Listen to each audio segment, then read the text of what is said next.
Good afternoon. Welcome to the maiden edition of Car Conversations with MBCON. My name is Renegade. I go by the name of Renegade rather. I have with me Irode. Do you remember how we met? You were having issues with the cooling system of your Infinity F35. Yes. It was a Friday evening. It was on the weekend. It was a Friday evening. Yeah. One of those notorious plastic parts, the plastic part of the cooling system. Yes. Cracked or something. Yes. I noticed after I picked up the car from Orthodox, I'd been using it for a bit.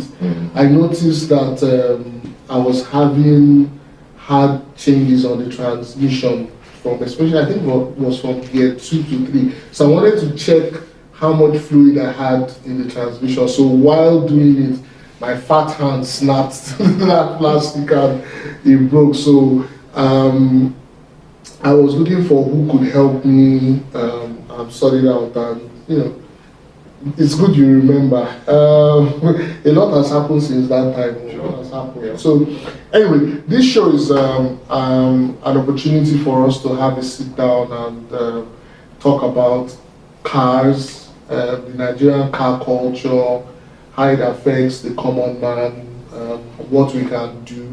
So I have a couple of questions here. We'll ask, and you can answer as truthfully as you can. Okay. Irode, I must say this. I'm on camera, but I have to say this.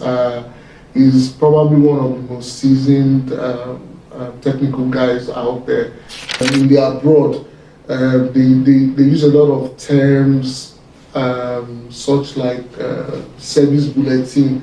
So a common friend introduced both of us. His name is Moody, the useless Moody, but he's our guy. But so we're talking one day, and I remember you mentioned something like a service bulletin. I know for a fact that in all my years of speaking to different people, technical guys in the country, no one had mentioned what a service bulletin is. So when you mentioned that, I was like, maybe after all there's hope for us in Nigeria. What is a service bulletin? So practically it's a guideline it now depends on what the issue is, but basically it's a guideline made by the car manufacturer to actually address the situation with respect to the car they manufactured or an issue around the vehicle they manufactured. So if you have a TSB, technical service bulletin, it break down it to talk about the issue, to give you some background information of the issue itself, situation, this situation, that situation. Then probably we'll also talk about the VIN or give a bit more information on vehicles that are affected by it. And then if it's something that does not require a recall or they're trying to avoid a recall. So you now have a situation where they would give a guideline on that TSB, the technical service bulletin, to the workshop or the dealership on how they're supposed to go about some things regarding maybe parts, being in line with with respect to parts now, they have an updated a part that the part number or a part that supersedes. What's the word now?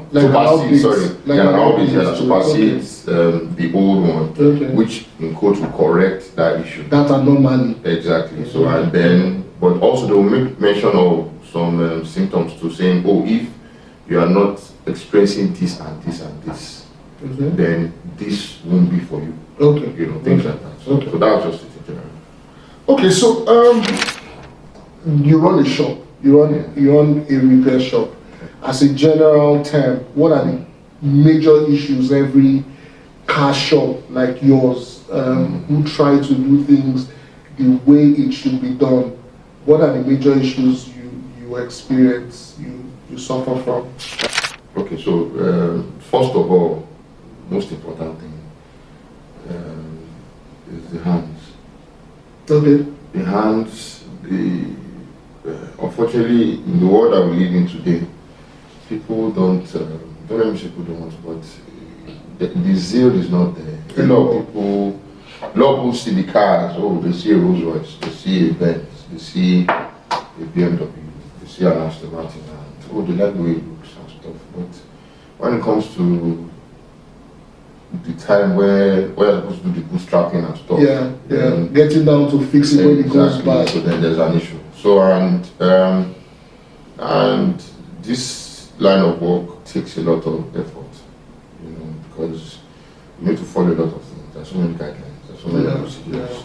You can't assume, because when you are driving, you're putting together a car and stuff, and when you are driving, you have to fix in such a way that it's supposed to be. You have to adhere to some safety standards, as against the car being basically hazard or something. So the hands attitude, hands generally, and it takes a lot for someone to bring his car to you and leave it. To be sure that he doesn't live with it in the worst of condition. Exactly. So it takes a lot of trust. Even if the car is just 1 million naira, it's still a lot of trust for someone to leave that car with you. Okay, and when you are done, he knows that he can enter the car, start the car, and take it anywhere. Then two, parts. Though the parts issue is not limited to this part of the world, that's Nigeria. It's also everywhere in the world, because we're having a lot of parts. Supply chain issue. Exactly, a lot of parts are back COVID started and it's worse off now because of what's going on in Ukraine. Exactly, so a lot of things are just happening. Parts, there are even parts on that there is no ET. Like, that was a week and a half ago, roughly a week ago. I was on a call with trying to confirm, that's the way it is, and you have to confirm whether parts are available. They will to be on the site, and in the end I was told, imagine the dealership and a representative telling me that probably I could look at the used market. From the abroad, this is on the abroad. Well, the last one, the country is what it is, the economy, the high cost of things, and then the business itself is capital intensive. Yeah. And we don't have a financial backing or so, and there's no structure along that line. For lastly, you now have a situation where customers. I was going to, I don't know if you are keeping it on my screen. I was going to ask you a question. Okay. Which would you rather change? The Nigerian government or your customers? Which would you rather change? No, but you brought it up. Customers, how does that play into? Okay, so I think I'll approach that question by talking about or by referencing. Typical Nigerians don't want to respect structure. I mean, we see it all the time. You get to the petrol station, you want to jump the line. Exactly. You get to the toll gate, you want to cut to the don't want to respect structure. Like, we run an appointment-based service. So if you have an appointment, we are not taking a car. And the reason why we give appointments is that we look at the work that we have on our hands. Yeah. We look at the time frame. By times we might even exceed, but look at the time frame. And if there's space, yes, we'll give you a date. But if there's no space, please, could you check in the next 1 week, 2 weeks, depending on what we have on ground. So, but the attitude of, and for us, we try to even run a lot of things by the customers. That's explaining the situation, this is a problem, and this is what needs to be done. We'll run a lot of things by them, so they can actually know what is going on. Yeah. So when you're talking tenor, this is what you're talking exactly. But it is still bad in the sense that the way they come at you with all the effort, they still be like, why are you speaking so much English? Okay, so in fairness, I'm a customer, I'm one of your customers as well, but in fairness to customers, I think it's a two-pronged approach. Number one, most people you only have one car. And if that car is out of condition, how then do you go to work? How do you bam? How do you, how do you follow through? How do you do all the things you need to do? So there is that pressure, but then again, I also understand from your perspective, we live in a society where people can go to an unstructured place like Ladipo.